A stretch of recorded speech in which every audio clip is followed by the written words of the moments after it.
Dargaggoonni magaalaa Adaamaa mata duree ijaarsa biyyaa eenyummaa duudhaalee fi dantaa biyyoolessaa Adawaan nageenya fi ijaarsa biyyaatiif jedhu irratti mari'atan. Marii gaggeeffame kana irratti hooggansi magaalichaa fi dargaggoonni kutaalee magaalota 6 aanaalee 19 irratti hirmaataniiru. Kaayyoo waltajjii kanas dargaggoota gama tajaajila lammummaa fayyadamummaa dargaggoota mirkaneessuu, nageenya naannoo isaa abbummaan eeggachuu, ijaarsa biyyaa keessatti qooda isaanii akka ba'aniif ta'uu saganticha irratti ibsameera. Barreeffama sanada ka'umsa mariif ta'uu kan dhiyeessan itti gaafataman waajjira dargaggoof ispoortii bulchiinsa magaalaa Adaamaa obbo Mulgeetaa Qabatoo akka ibsanitti biyyi keenya qaroomina gama birmadummaa ishee eeguun iddoolee seenaa fi biroo duraan qabdu sana deebisuun sadarkaa addunyaatti beeksisuuf qoodnii fi hirmaannaan dargaggoota olaanaa ta'uu qaba jedhan. Siyaasa biyya kanaa keessatti dhimmoonni wal keessa nu gaggaragalche eenyummaa keenya wallaaluudhaa jedhee yaada. Eenyummaa keenya beekuu dhabuudhaa jedhee yaada. Eenyummaa kiyya yoo beeke duudhaaf safuu sana keessattiin gahee kiyya taphachaa deemaa miira tokkummaatiin ilaalcha tokkummaatiin biyya kana keessatti shoora nurraa eegamu baanee arummaa kaleessaa deebisuudhaan doofummaa fi hiyyummaa har'aa seenaa taasisuudhaan badhaadhina dhugaa biyyi teenya ittiin beekamtu qabeenya gurguddaa ittiin qabdu san deebisuu keessatti dargaggeessi keenya shoora sarraa eegamu bahuu qabaa. Kana malees dargaggoonni biyya ijaaruun eenyummaa ofii eeggachuun kabajuu, quuqamaan uummata ofiif hojjechuu, nageenya isaa eegsisuu maaliif yooma akka qabsaa'uun barbaachisu beekuu qabna jedhan. Itoophiyaan kan sabaa fi sablammoota ummatoota biyya keenyaa taatee jirtu kana murni finxaleeyyii muraasni ilaalchota sirna durii deebisuuf wirxiffataa jiran kana fashaleessuun ilaalcha duudhaalee biyyoolessummaa kan waloomaa irratti cichine yoo hojjenne biyya keenya ijaaruu dandeenya jedhan. Dargaggoonni marii kana irratti hirmaatan yaada fi gaafii qaban kaasuun akka jedhanitti hirmaannaa ijaarsa biyyaa eenyummaa nageenya olaantummaa seeraa eegsisuun cimee itti fufuu qaba. Duudhaalee sirna keenyaa eeggannee seenaa gootonni Oromoo Adawaa irratti hojjetan sana itti fufsiisuun faayidaa dargaggoota eegamuu qaba jedhan. Itti dadhabnee itti dhiibonnee itti beelofnee akka kaleessa isnaayiperii afoo dhagaan dhaabanne san addas dhaabachuu qabna, danda'uu qabna. Kana jedha. Akka naannootti Oromiyaadha. Akka sabaatti akka naannootti Oromiyaadha. Akka sabaatti immoo Oromoodha. Akka biyyaatti immoo Itoophiyaadha. Namni baay'een maaliif nuti xiqqeessinee murachuu hin qabnu. Nuti Itoophiyaadha jechuudha.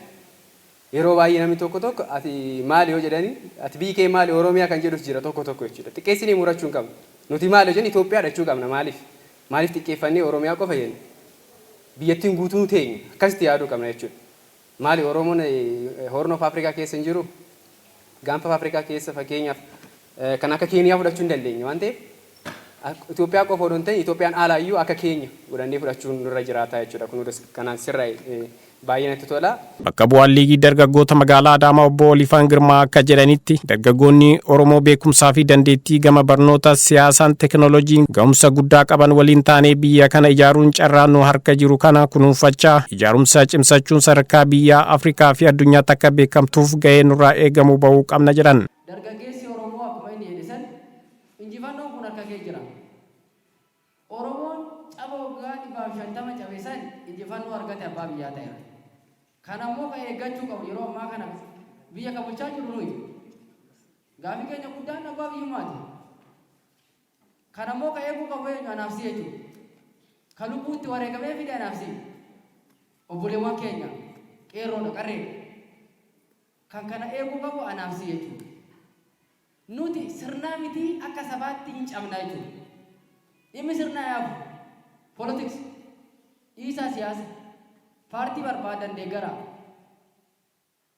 Ilaalcha barbaadan deeggara. Garuu akka sabaatti Oromoo carraa amma argate kana jalaa bahe taanaan aarsaa guddaa nu kafalchiisa. Seenaa taane galmeessina, seenaa gurraacha galmeessina. Itti gaafataman waajjira dargaggoof ispoortii bulchiinsa magaalaa Adaamaa obbo Mulgeetaa Qabatoo kallattii kennaniin akka jedhanitti sirna darbee dhiyeenya wayyaaniin uummata Oromoo irratti badii guddaa wayita raawwattee jirtutti humnoonni bosona jiran yeroo sanatti hin qabsoofne wareegama qeerroo fi uummata keenya injifannoo fi aangoo argame boodas jijjiiramoota gurguddaa galmaa'aa jiru kana gufachiisuuf yaaluun dogongora guddaa fi fedhii dhuunfaa qaban kan mul'isudha jedhan. Atis Oromoodha waliin arrafamaa jirta jechuudha. Waloo qabnaa jechuudha. Inni bosona jirus ka waliin arrafamaa jira. Oromummaa irratti garaagarummaa hin qabnu waan ta'eef. Soo dhimma walootitti maaliif tokko ta'uu dadhabneedha. Ufollaalummaan ani jedhe kanaadha. Kan akkasitti qabachuun baay'ee barbaachisaadha. Garaagarummaan ayidooloojii yoomiyyuu ilmaan haadha takkaayyuu garaagaruu tokko ta'uu hin dandeessu. Yoo xiqqaate dhimma Oromummaa waloo irratti gaafa Oromoo irratti maqaa Oromootiin diinni nutti roorrisu osoo akka kiyyaati Oromoon tokko ta'a. Osoo akka anaati qawwee lafa jarri dhugaa qaban. Olaantummaa turraa fudhatan. Itoophiyaa isaa dhuunfatti kenna jedhan turraa fudhatan. Ummata isaan akka daljeessaatti si'ilii saalan santu seenaa gadhee irratti barreessaa turan santu har'a masaraa mootummaa gahee addunyaa raasaa jira. Isaan dhugaa qaban.